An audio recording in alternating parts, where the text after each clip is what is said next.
DACA recipients in Raleigh and the entire nation are left in the dark and with much uncertainty, but through the work of young activists and their sacrifice, the future looks a lot brighter for the hopeful few. Smells of sweet Christmas treats, the glistening lights, and the sounds of Christmas music are all present here on 2nd Street, making it the perfect way to ring in the holidays. Alcoholic beverages will begin to be sold here at the Walter Pyramid on October 27th for the women's basketball game. Currently at other on-campus venues, there is no alcoholic beverages sold, but that is currently in the works. Dr. Moreno will continue to teach here at Long Beach State and hopes to apply his real-life experience as city council member in the classroom. Viviana Mateo and Nicole Aldana are not your typical high school seniors. As a senior, I should be worrying about it. Like, oh, what dress do I want to wear? What am I going to do for graduation? My graduation party, right? The need to escape danger and poverty in Latin America brought these teenagers to the land of the free at a very young age. But the feeling of being free is one that they rarely experience. I have to sell my innocence because I came when I was 1.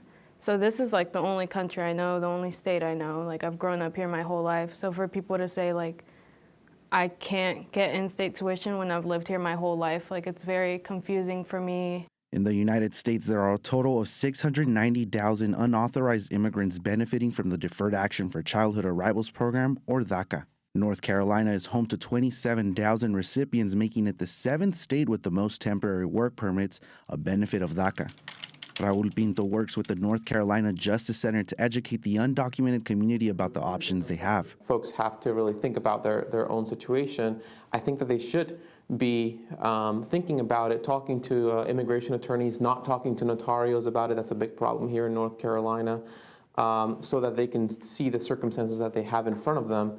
DACA recipients in Raleigh and the entire nation are left in the dark and with much uncertainty, but through the work of young activists and their sacrifice, the future looks a lot brighter for the hopeful few. Mateo and Aldana participated in the Death of Dreams rally that took place on March 6th in Raleigh and continued to advocate for a Clean Dream Act at the national level. And a lot of people think that, oh, the dreamers, the illegals are such a far away and not close to home, but those are your neighbors, those are your friends, whether they're open about it or not.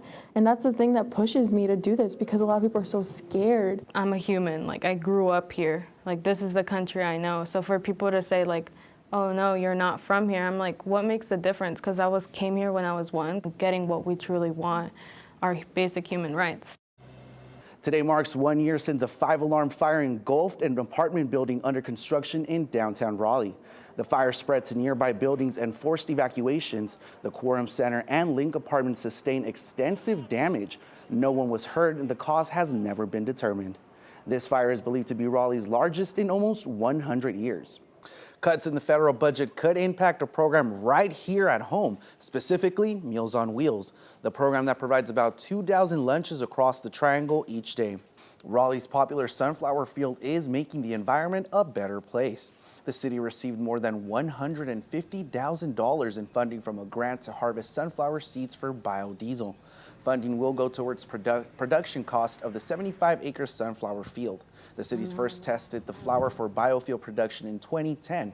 You are welcome to visit the sunflowers, but be prepared to walk. The closest parking lot is about 1.5 miles down the News River Trail. Hi, Gustavo and Angela. Yes, in fact, the entire campus community was taken by storm when news broke that one of the water fountains in the campus was contaminated. But it was thanks to 2 chemistry students in one of the courses here on campus who made the discovery. Across the nation, DACA recipients are living in much uncertainty since they don't know if they'll still be here in the fall to go to college. Holiday corgis, marching bands playing to the tune of holiday classics, local area charities and organizations, dazzling floats, and even more holiday pups descended on 2nd Street for the 35th annual Belmont Shore Christmas Parade. Local residents have made it a tradition to set up their lawn chairs alongside 2nd Street year after year.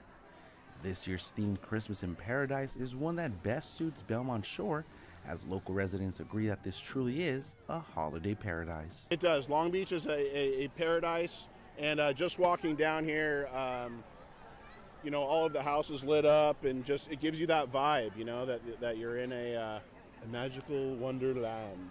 Great, because it is. We're lucky out here. It's wonderful, and it is a paradise, and it shows real community support. The smells of sweet Christmas treats, the glistening lights, and the sounds of Christmas music are all present here on 2nd Street, making it the perfect way to ring in the holidays.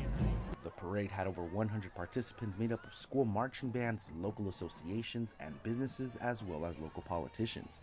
But every paradise has to have some sort of storm, as one resident pointed out that this year seemed to feature less marching bands than in years past. A little bit disappointed this year because we didn't have as many bands as we had last year, which was really nice and very entertaining. Santa Claus is your favorite part? Are you excited to see him? The holiday cheer and magic that the Belmont Shore Christmas Parade brings surpasses any amount of marching bands, especially as the parade comes to an end with one jolly fellow riding on top of a red shiny Long Beach fire truck. In Belmont Shore for Campus Connection, Christian Galeno.